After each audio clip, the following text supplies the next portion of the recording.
If we look at the human brain as a computer, we then have to ask, what is the software we use with that computer? Well, in general, the software, at least of Western civilization, was originally designed 2,400 years ago by the Greek gang of three, the GG3, who were, of course, Socrates, Plato, Aristotle. We've done virtually nothing about thinking since then.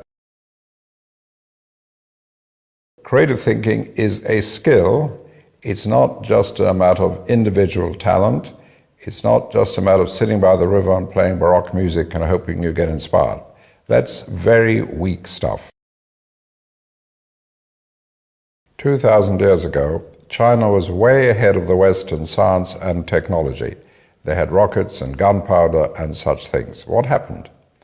What happened, the scholars in China started to believe that you could move from certainty to certainty, and as a result, they never developed the possibilities system, never developed hypothesis, speculation, imagination. Progress came to a dead end.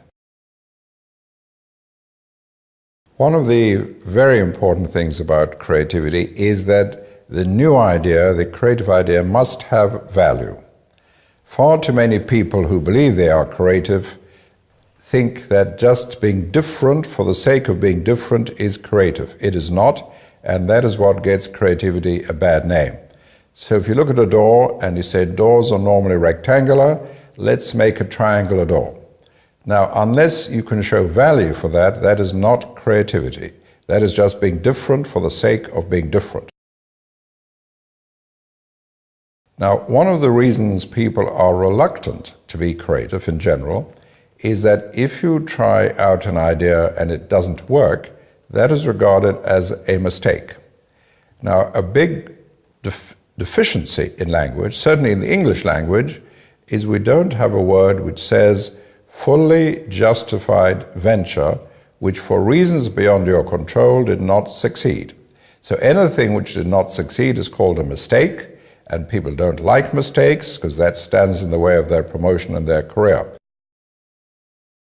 Provocation is one of the methods of lateral thinking, one of the tools of lateral thinking. It is completely contrary to the opposite of our normal logical thinking. In our normal logical thinking, you can only say things which make sense, which fit our experience and fit in with what we've said before. With a provocation, there may not be a reason for saying something until after you have said it. But because it puts us down in a different position in the patterning system, it allows us to open up new ideas. Thinking outside the box means thinking for unusual ideas, being creative. The notion is that we are all within a certain box which is formed by the constraints, by our expectations, by the concepts we use, by the perceptions we use, and we play around in that box.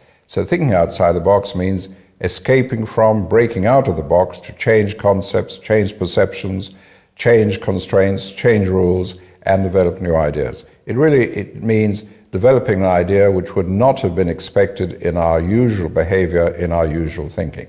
So it's just another term for creative thinking, unusual thinking, or lateral thinking. I prefer the term lateral thinking because that is very specifically defined in system terms, which means moving across from the main pattern to a side pattern, which once you're there, in hindsight, you can link up with your starting point. But thinking outside the box is a general term meaning unusual ideas, ideas which would not have arisen within the box of your usual thinking.